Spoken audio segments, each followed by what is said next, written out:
tá certo? E agora a gente vai continuar a aula passada e hoje a gente vai para a parte de retas, certo? Segmento de reta, semi-reta, tá certo? Explicar tudo isso para vocês hoje na nossa segunda aula. E a gente vai começar agora com o conceito de estar entre. Esse conceito de estar entre é um conceito primitivo que vem basicamente derivado dos nossos axiomas, postulados que a gente viu no vídeo anterior, tá certo? O que a gente tem por estar entre? Nesse conceito nós temos 4 axiomas. O primeiro aqui, entre A e B nós teremos um ponto P, certo? Se esse ponto P está entre A e B, logo A e B são colineares. Eles não são coincidentes, certo? Então eles são distintos. Outro é que se a P está entre A e B, A não está entre P e B, e B não está entre P e A. Tudo bem? Tudo certo?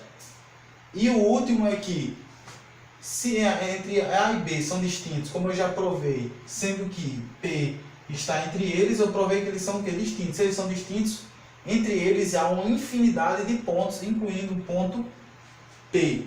Então a gente tem esses axiomas para a gente provar o conceito aqui, usando 4 axiomas para a gente provar esse conceito aqui de segmento de reta. E que possa estender a semi-reta, como a gente vai ver lá na frente. Em relação a segmento de reta, a gente precisa ter noção de que se eu tenho um ponto aqui, ó, um ponto A, e eu tenho aqui um ponto B, entre esse ponto A e esse ponto B, em algum momento aqui, entre eles eu vou ter um ponto X. O que acontece? Entre esse ponto A e esse ponto B, nessa reta aqui, ó, nessa reta R, tem uma reta R aqui, e eu tenho um ponto A e um ponto B. E entre esse ponto A e o ponto B, como eu já falei antes, há uma infinidade de pontos. Nessa infinidade de pontos eu vou ter um ponto X. Se eu vou ter um ponto X, no caso esse ponto X, eu não quero representar um ponto específico, eu quero provar que existem pontos X, entendeu? Existem vários pontos X aqui, ó, pontos. Eu não quero dizer que esse X seja uma localização, eu quero representar que entre A e B há uma infinidade de pontos limitados entre esse ponto A e esse ponto B. Com isso eu formo o quê? Um segmento de reta, onde eu possuo início e fim. Perdão, eu escrevi o B ali. Início e fim, em que eu vou representar como A, eu vou representar como B e eu vou traçar uma retinha em cima aqui, um segmentozinho em cima, sem seta. Por quê? Porque quando eu represento uma reta, um exemplo, se eu for representar uma reta AB, a reta AB eu represento com uma seta para cá e uma seta para lá. Por quê? Porque aqui eu quero provar aqui, mostrar aqui, vamos dizer que aqui uma reta AB, que seja a reta AB, essa extremidade toda, eu não tenho início nem fim, eu tenho 2 pontos AB dentro dessa reta, para mim chamar essa reta de AB, como eu também posso chamar de reta R, entendeu? Que fica mais fácil, fica até melhor para a representação, porque ela não tem começo nem fim, ela se estende, ela vai se estendendo, por isso que eu uso essas 2 setas. No caso do segmento de reta não, eu tenho início e fim, ó. Eu tenho um entre A e B, certo? A semi-reta, quando eu tenho um ponto, vou usar o pincel azul aqui, pode demais aqui. Eu tenho um ponto aqui, ó. Eu tenho um ponto C. E eu tenho aqui, ó, um ponto D. Porque eu já provei que entre isso aqui eu tenho infinidade de pontos e eu tenho um segmento de reta. Se eu possuo um ponto fora desse segmento de reta, certo? Aqui, um ponto E. E esse meu ponto D, desse segmento CD aqui, eu tenho um segmento CD, meu segmento de reta. E eu tenho um outro segmento CE aqui, ó, onde, vou botar essa setinha aqui, onde CD, o ponto D vai estar entre CE, o que acontece? Meu CD é uma semi-reta. Por quê? Porque após C, D, há mais pontos. Há um ponto E, vai vir um ponto F, etc, etc. E aí eu vou indo com os pontos, infinidade de pontos nessa direção. Nessa direção aqui. Por quê? Minha semi-reta, eu vou ter um início um início em C e eu vou ter uma continuidade em D. Porque depois de D eu vou ter um ponto, não é isso? Eu tenho um ponto E.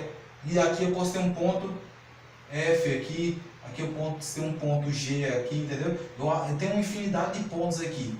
Então, como D está aqui, não é isso? E eu tenho um ponto E, ó, um segmento CE, onde D está dentro de CE, já que eu CE, D está aqui.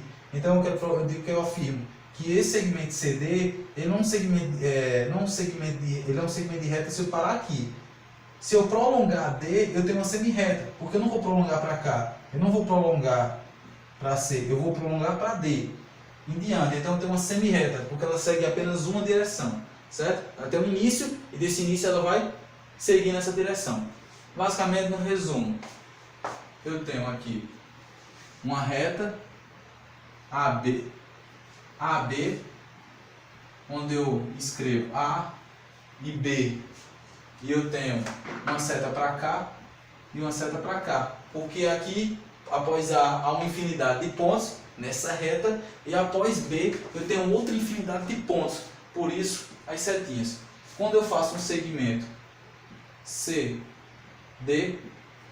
eu ponho CD e eu ponho o quê? Um traço aqui em cima sem ser setinha. Boto um segmentozinho aqui em cima, porque eu quero mostrar que eu tenho início e eu tenho fim. Eu tenho uma infinidade de pontos entre C e D. Uma infinidade de pontos entre C e D. Porém, eu tenho um começo e eu tenho um fim. Tá certo? Começa em C, paro em D. Acabou.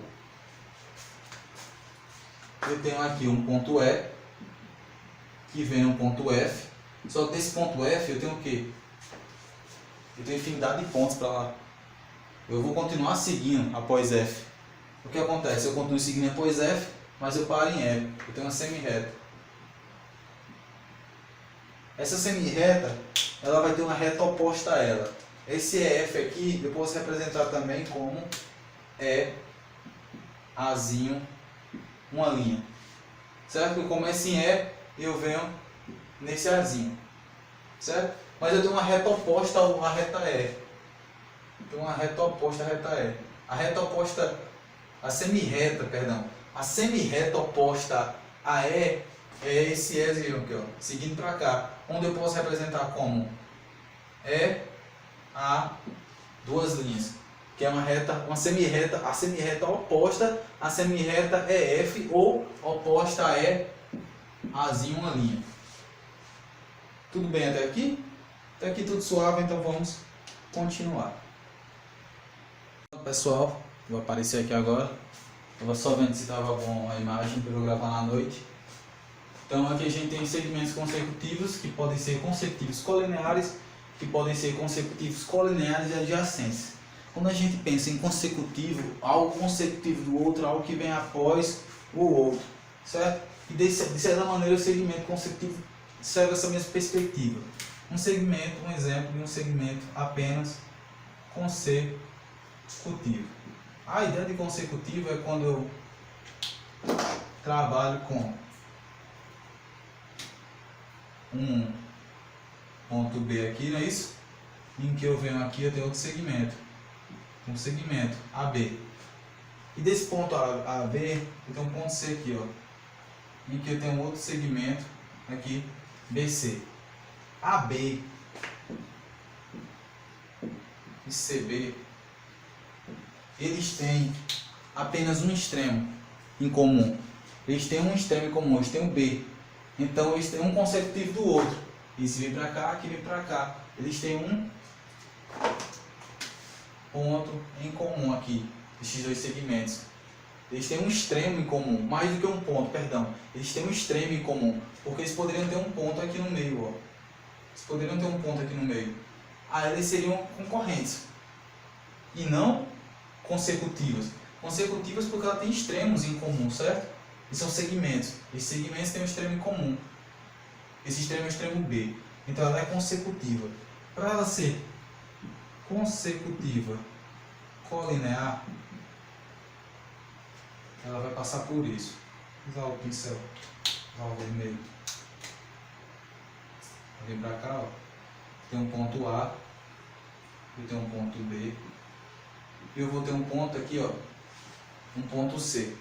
O que me acontece ali? Eu tenho um ponto A, B e C. E aí eu tenho um segmento AC e eu tenho um segmento BC. O que acontece? Eles são colineares, eles estão na mesma linha, na mesma reta, no mesmo segmento, certo? Porém, eu preciso parar com isso certo, tá? Eu sei. Toda vez que fique certo? Certo? Vou parar. Tem um segmento AC e eu tenho um segmento BC. Eles têm um extremo em comum, extremo C. E eles são colineares. Então eles são consecutivos colineares. Se eu tivesse AB, aí eu tiver AB, aí eu tenho um espaço aqui. E aí eu tenho dois pontos. C e D, AB e C e D são colineares, mas não são consecutivos. Porque tem uma lacuna aqui, ó, um espaço, ó, entre eles. Eles não possuem um extremo. São colineares, mas não são consecutivos. Tudo bem? Então a gente vai seguir nessa perspectiva aqui, ó, em que aqueles são consecutivos colineares. Agora, para ser consecutivo colinear e adjacente, porque para ela ser consecutiva, ela ser adjacente, ela tem que ser consecutiva colinear. Então o que é que eu vou ter? Eu vou ter que ter uma reta consecutiva, ela vai ter que ser colinear para ela chegar e ser adjacente. Essa reta eu posso dizer que ela é colinear, eu posso dizer que ela é consecutiva, mas eu posso dizer que ela é tudo isso. Eu posso dizer que ela é adjacente. Onde eu vou ter A, B e C. Elas são colineares. Elas são consecutivas, porque eu tenho um segmento AB, eu tenho um segmento BC, onde eles são A e B e BC, eles têm um extremo comum, eles têm o extremo B, mas diferente daqui, ó, eu tenho esse segmento aqui, eu tenho esse segmento aqui, não é isso? Eles compartilham em comum, ó, esses pontos aqui, ó, porque AC tem esses pontos aqui também, e BC tem esses pontos em comum, não é isso? Mas esses pontos em comum aqui fazem com que eles não sejam adjacentes, porque o que tem aqui, os pontos que estão aqui, são diferentes dos pontos que estão aqui, ó. O único ponto em comum é o ponto B, é apenas o extremo, e acabou, não precisa mais disso. Com isso nós temos um segmento consecutivo. Agora aqui, ó, congruência de segmentos. Eu tenho ela pode ser reflexiva. Para ela ser congruente, ela tem que ser reflexiva, simétrica e transitiva. Reflexiva, ela é uma congruência de maneira reflexiva quando AB é congruente. AB é congruente ao seu reflexo. Ela é simétrica quando, AB é congruente a CD e CD é congruente a AB. Aqui ela é simétrica. E ela é transitiva quando AB for congruente a CD e CD for congruente a EF. Se AB é congruente a CD e CD é congruente a EF, com isso eu tenho que o meu AB é congruente ao meu EF. Se eu tiver muito agitado, pessoal, é café. Muito café na madrugada. Tá certo? Então, aqui. O que é o postulado? Agora vamos para o postulado de transporte de segmento. O que é isso? Eu tenho aqui um segmento AB. Não é isso? Segmento AB. E sobre esse segmento, eu vou traçar aqui, ó. Eu vou traçar uma semi-reta A', não é isso?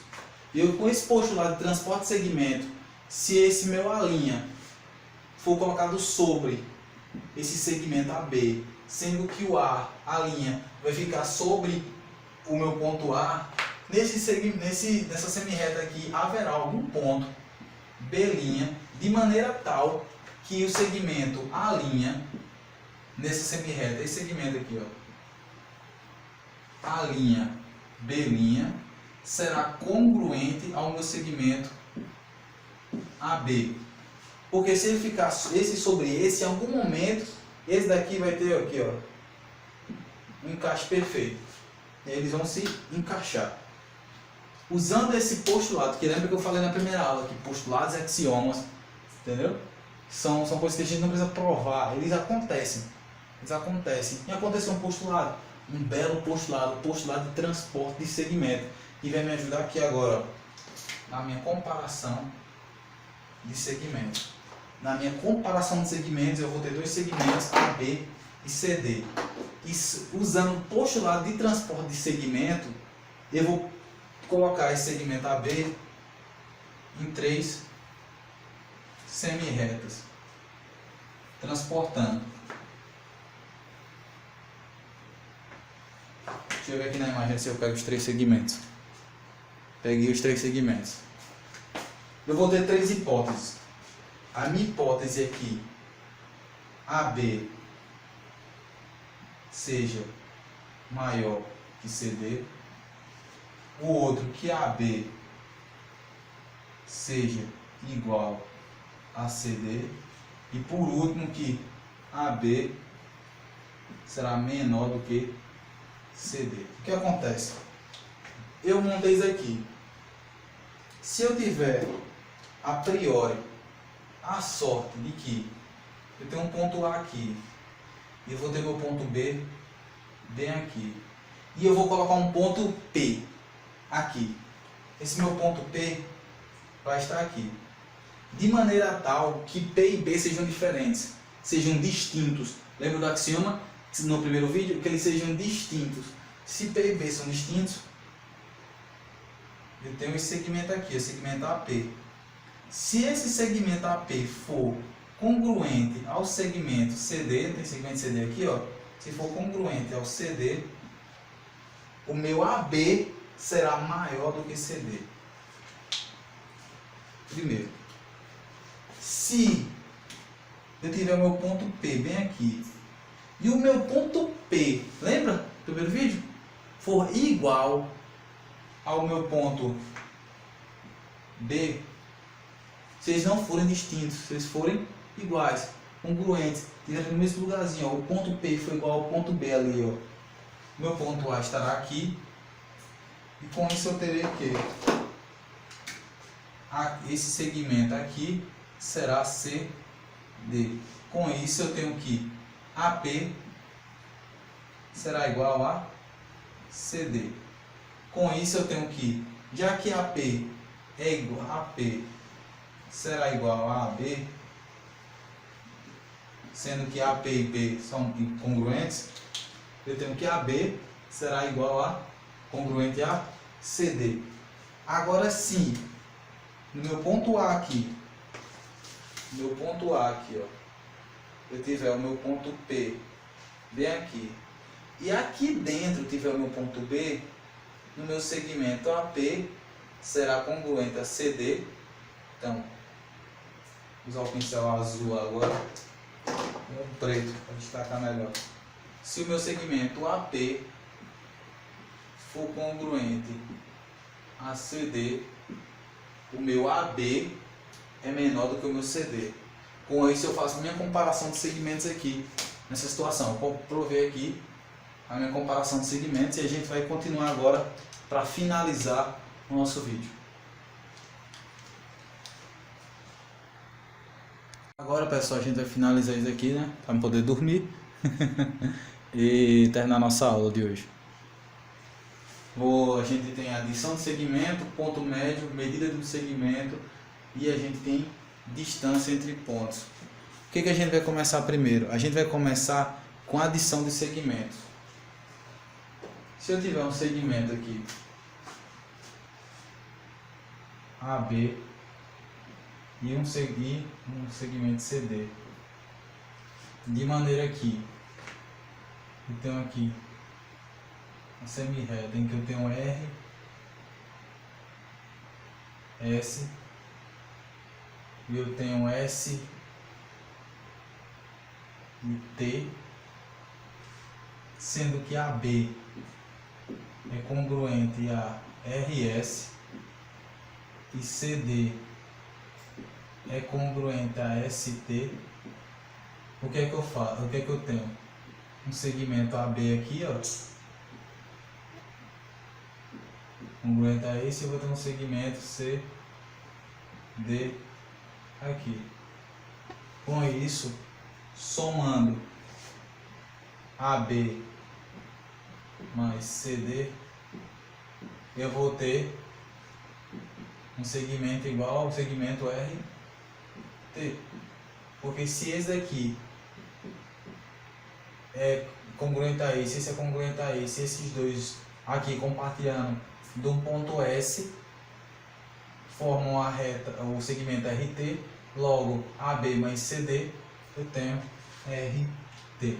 No caso do ponto médio, nós temos que ter uma reta, um segmento, perdão, AB com um ponto M aqui, de maneira que esse ponto M faça com que AM seja congruente a MB numa reta com dois segmentos adjacentes, em que AM é adjacente a NB e o segmento AM seja congruente a MB. O que acontece? Eu vou provar agora que M é ponto único, só existe um ponto médio. Por quê? Porque se eu tivesse um segmento, se eu por hipótese dissesse que X e Y fossem pontos médios de AB, o que me ocorreria? Então eu teria por hipótese aqui que a X é congruente a XB, porque vamos dizer hipoteticamente que esse e esse são pontos médios. Eu quero provar que só existe um. O que acontece? Eu também tenho que dizer que meu AY é congruente ao meu YB. Mas o que acontece? Com isso eu vou dizer que o meu AY é maior do que o meu AX. E eu vou dizer que o meu BX é maior do que o meu BY. Isso não pode acontecer, certo? Isso não pode acontecer de maneira nenhuma. Eles teriam que ser todos o quê? Congruentes. Se eles não são congruentes, se eles não são iguais, não posso ter dois pontos. Poderia ocorrer de que, se eu tivesse aqui esse ponto M, ele fosse um ponto X, e eu tivesse sobre esse ponto X um ponto coincidente que eu chamasse de Y, X e Y fossem coincidentes, aí sim eu teria um ponto X e Y de certa maneira como ponto único, como pontos, entre aspas, muitas aspas diz aqui, mas não é isso que acontece. No fim das contas, o ponto é apenas um, é o ponto M, é o ponto médio, apenas isso. Medida de segmento, vou deixar aqui para vocês tirarem um print aqui caso vocês queiram, tá certo? Em relação à medida de segmento, nós vamos ter, quando os segmentos têm medidas iguais, que são congruentes, quando um segmento é maior do que o outro, e quando tem como é que eu posso falar? Uma soma associada a essas medidas. Como assim? Se eu tenho retas congruentes, segmentos congruentes no top 1 aqui, o que acontece? Primeiro explicando que quando eu faço medida, se eu faço a medida de AB, eu escrevo assim, medida de AB, certo? Se eu tenho que AB é congruente a CD, a medida de AB será igual, não seria nem congruente, seria igual à medida de CD. Se, hipótese 2, a medida de AB, se AB for maior do que CD, a medida de AB também será maior do que a medida de CD. Se eu tiver a soma, como nesse caso aqui, ó, AB e CD não é a mesma coisa que RT, então a medida de AB, a gente voltar nesse caso aqui, mais a medida de CD é igual à medida de RT. E aqui a gente tem uma nota que tem no livro, lembrando que o livro que eu uso como parâmetro para a gravação desses vídeos é o Fundamentos da Matemática, o 9, se não me engano, que é o de geometria euclidiana, geometria plana. Só verificando, se for o 10 eu boto aqui na tela, mas acho que é o 9. É geometria plana, de qualquer maneira. Uma nota, dado os dois segmentos, existe sempre um múltiplo de um deles que supera o outro. Como que isso quer dizer? Que a razão entre o valor de dois segmentos estabelece, como é que eu posso falar, medidas para isso. Que isso daí a gente vai ver lá na frente, a gente vê como metros e seus múltiplos e submúltiplos, mas é algo que a gente não vai entrar, se aprofundar aqui. Sai aqui que tem gente que gosta de tirar print, tá certo? E a gente vai agora para o quê? A gente vai para distância de pontos, que a gente tem a distância métrica e a gente tem a distância geométrica. A distância geométrica a gente cansou de ver aqui, certo? A distância geométrica a gente representa dessa maneira aqui, ó, com a distância de AB, com a distância de CD, com a distância de RT, onde a gente escreve de certa maneira aqui, ó, o CD, na ponta o CD, o AB, eu vou escrever ali e explicar melhor. A gente sempre representa de forma geométrica aqui. Já a forma métrica basicamente deixando de maneira simbólica a numeração nessas medidas aqui, ó, certo? Se eu fazer a medida geométrica, eu tenho distância de A de um ponto A para B, eu tenho AB. É uma distância entre pontos na perspectiva geométrica. Na perspectiva métrica, a perspectiva de números, de maneira que a gente não viu ainda. Não é que a gente não viu, a gente viu muito, só que no ensino básico, desde de pequeno, só que é algo que não tem, como é que eu posso falar, profundidade aqui. A gente não tem necessidade de se usar aqui, já que a gente vai usar mais postulados e teoremas, vai usar a parte mais teórica, a parte mais escrita. Mas a gente tem que, se eu tiver um valor, tiver dois pontos, um ponto A e um ponto B, eu vou ter um valor para isso aqui, dessa distância, essa distância AB aqui. Agora, claro, se A for coincidente com B, a minha medida da distância AB é igual a zero, porque são coincidentes, é uma distância zero. É basicamente isso nosso vídeo, tá certo? Espero que vocês tenham gostado, tenha dado para compreender um pouco. Vou deixar as redes sociais aqui na tela, espero que vocês compartilhem com os amiguinhos, tá certo? Muito obrigado e até a nossa próxima aula.